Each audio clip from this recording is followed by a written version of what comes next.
옛날에는 사람들 사이에 다툼이 생기면 왕을 찾아가 문제를 해결하기도 하였대요. 제 아이예요. 무슨 말씀이세요? 제 아이 돌려주세요. 그러면 누가 진짜 엄마인지 솔로몬 왕에게 가려달라고 해요. 오늘날에는 이웃 간에 생긴 갈등을 대화로 해결할 수 없는 상황이라면 법원을 통해 이러한 다툼을 해결할 수 있어요.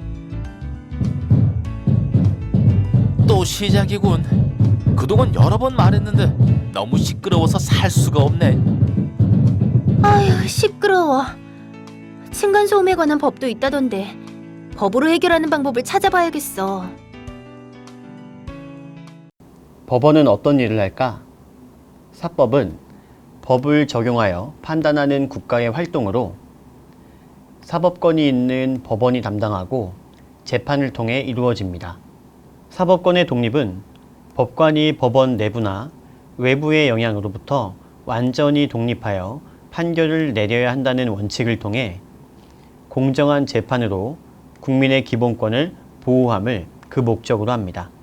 사법권의 독립.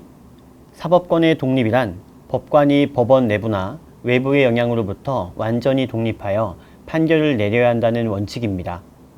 우리나라에서는 다음 헌법 조항을 통해 사법권의 독립을 보장하고 있습니다. 헌법 제101조 1항 사법권은 법관으로 구성된 법원에 속한다. 3항 법관의 자격은 법률로 정한다. 제103조 법관은 헌법과 법률에 의하여 그 양심에 따라 독립하여 심판한다. 법원의 조직과 기능. 대법원은 사법부의 최고기관으로 최종적인 재판을 담당합니다. 각급 법원으로 고등법원은 2심을 판결하고 지방법원은 민사재판과 형사재판의 1심 판결을 주로 맡습니다.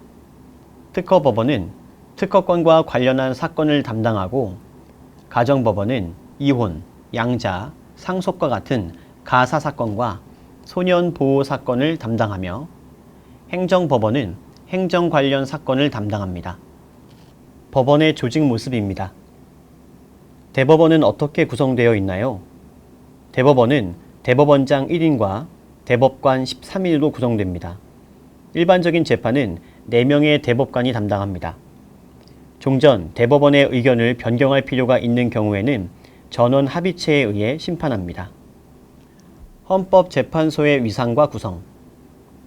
헌법재판소는 헌법 수호기관으로 국민의 기본권을 보호하는 기관이며 9명의 재판관으로 구성되어 있습니다.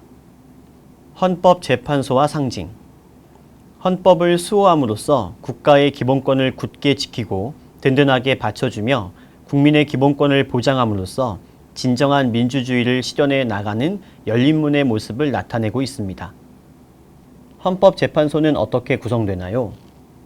헌법재판소는 9명의 재판관으로 구성되는데 재판관은 대통령이 임명합니다. 이 중에 3명은 국회에서 선출하고 3명은 대법원장이 지명합니다. 재판관의 임기는 6년입니다. 헌법재판소의 재판은 법원의 재판과 다른가요? 법원의 재판은 재판 결과가 재판을 받은 당사자에게만 효력을 미치지만 헌법재판은 당사자뿐 아니라 모든 국가기관이 그 재판의 결과를 따라야 합니다. 해당 법률이 헌법에 위반된다고 결정하면 그 법률은 효력을 상실하게 됩니다. 헌법재판소의 역할은 첫째, 법률이 헌법에 위반되는지 여부를 판단하는 위헌법률 심판으로 법원이 재판에 적용하는 법률의 위헌 여부를 심판해달라고 제청할 경우 실시하게 됩니다. 둘째, 법률이나 국가 권력이 국가의 기본권을 침해하고 있는지 심판하는 헌법소원 심판으로 기본권이 침해된 국민이 직접 헌법재판소에 요청하게 됩니다. 셋째, 국회에서 고위직 공무원을 파면하기로 했을 때 그 여부를 결정하는 탄핵심판이 있습니다. 넷째, 정당의 목적이나 활동이 민주적 기본 질서에 어긋날 때 해산 여부를 심판하는 정당 해산 심판과 다섯째, 국가기관 사이에 분쟁이 발생했을 때 이를 해결하는 권한쟁의 심판이 있습니다.